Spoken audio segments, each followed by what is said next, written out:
ଅବିନାଶ ସହରକୁ ନୂଆ ଚାକିରି ପାଇଁ ଆସିଥିଲେ। ଥିବାରୁ ସେ ସହରର ଗୋଟିଏ କୋଣରେ ଥିବା ଏକ ପୁରୁଣା 2 ମହଲା କୋଠା ଘର ଭଡ଼ାରେ ନେଲେ।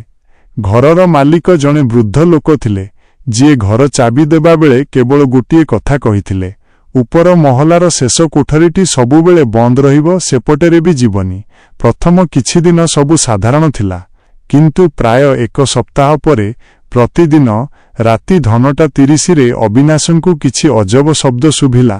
ଉପର ମହଲାରୁ କାହାର ଚାଲିବାର ଶବ୍ଦ, କାନ୍ଥରେ କେହି ନଖରେ ରାମ୍ପୁଡ଼ିବା କଲା ଭଳି କର୍କଶ ଶବ୍ଦ ଏବଂ ସବୁଠାରୁ ଭୟଙ୍କର ଜଣେ ମହିଳାଙ୍କ କାନ୍ଦିବାର ଏବଂ ହସିବାର ମିଶ୍ରିତ ସ୍ୱର।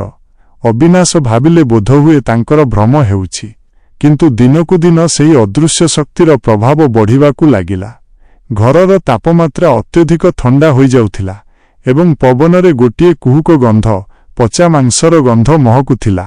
ସେହି କୌତୂହଳ ଓ ଗୋଟିଏ ଶନିବାର ରାତିରେ ପ୍ରବଳ ବର୍ଷା ହୋଇଯାଇଥିଲା।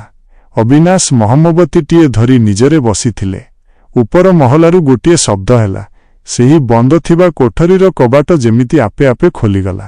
ଡର ଏବଂ କୌତୂହଳରେ ଅବିନାଶ ନିଜକୁ ରୋକିପାରିଲେ ନାହିଁ। ସେ ଧୀରେ ଧୀରେ ସିଡ଼ି ଚଢ଼ି ଉପରକୁ ଗଲେ। ମହମବତୀର କ୍ଷୀଣ ଆଲୋକରେ ସେ ଦେଖିଲେ, ସେହି ନିଷେଧ କୋଠରୀର କବାଟ ସତରେ ମେଲା ଅଛି। ସେ ଭିତରକୁ ପଶିଗଲେ। ମଝିରେ ଗୋଟିଏ ବଡ଼ ପୁରୁଣା ଆଇନା ମିରର ଥିଲା। ଆଇନା ସାମ୍ନାରେ କେହି ଜଣେ ପିଠି କରି ବସିଥିଲା। ଧଳା ଶାଢ଼ୀ ପିନ୍ଧିଥିବା ଏକ ମହିଳା, ଯାହାର ଲମ୍ବା ବାଳ ପୂରା ଖୋଲା ଥିଲା। ଅବିନାଶ ଥରିଲା କଣ୍ଠରେ ପଚାରିଲେ, ଆପଣ କିଏ? ପୂରା ଭୟାନକ ଶେଷ, ଦ ଟେରିଫାଇଂ ଏଣ୍ଡିଂ। ସେହି ମହିଳା ଜଣକ କୌଣସି ଉତ୍ତର ଦେଲେ ନାହିଁ, କେବଳ ଧୀରେ ଧୀରେ ହସିବାକୁ ଲାଗିଲେ। ସେହି ହସର ସ୍ୱର ଏତେ ଭୟଙ୍କର ଥିଲା ଯେ ଅବିନାଶଙ୍କ କାନରୁ ରକ୍ତ ବାହାରିବା ଭଳି ଲାଗିଲା। ଭୟରେ ଅବିନାଶ ପଛକୁ ହଟିବାକୁ ଚେଷ୍ଟା କଲେ, କିନ୍ତୁ ସେ ଦେଖିଲେ ତାଙ୍କ ଗୋଡ଼ ଯେମିତି ଚଟାଣରେ ଜାମ ହୋଇଯାଇଛି। ସେ ହଲିପାରିଲେ ନାହିଁ। ସେତିକିବେଳେ ସେହି ମହିଳା ଜଣକ ଆଇନା ସାମ୍ନାରୁ ଉଠିଲେ ଏବଂ ଅବିନାଶଙ୍କ ଆଡ଼କୁ ପଛକରି ଚାଲିବାକୁ ଲାଗିଲେ। ତାଙ୍କ ମୁହଁ ଏବେ ବି ଆଇନା ଆଡ଼କୁ ଥିଲା, କିନ୍ତୁ ଯେତେବେଳେ ଅବିନାଶ ଆଇନାରେ ସେହି ମହିଳାର ପ୍ରତିବିମ୍ବ ଦେଖିଲେ, ତାଙ୍କ ଆଖି ଖୋସି ହୋଇଗଲା। ଆଇନାରେ ମହିଳାଟିର କୌଣସି ମୁହଁ ନଥିଲା। ସେଠାରେ କେବଳ ଏକ କଳା ଖାଲି ଗାତ ଥିଲା, ଯେଉଁଥିରୁ କଳା ରକ୍ତ ବୋହିଯାଉଥିଲା। ଏବଂ ସବୁଠାରୁ ଭୟଙ୍କର କଥା ହେଉଛି, ସେହି ଆଇନା ଭିତରେ ସେହି ମୂର୍ତ୍ତିଟି ଅବିନାଶଙ୍କ ନିଜ ଚେହେରାକୁ ଧରି ଠିଆ ହୋଇଥିଲା। ଅବିନାଶ ଚିତ୍କାର କରିବାକୁ ଚେଷ୍ଟା କଲେ, କିନ୍ତୁ ତାଙ୍କ ପାଟିରୁ ସ୍ୱର ବାହାରିଲା ନାହିଁ।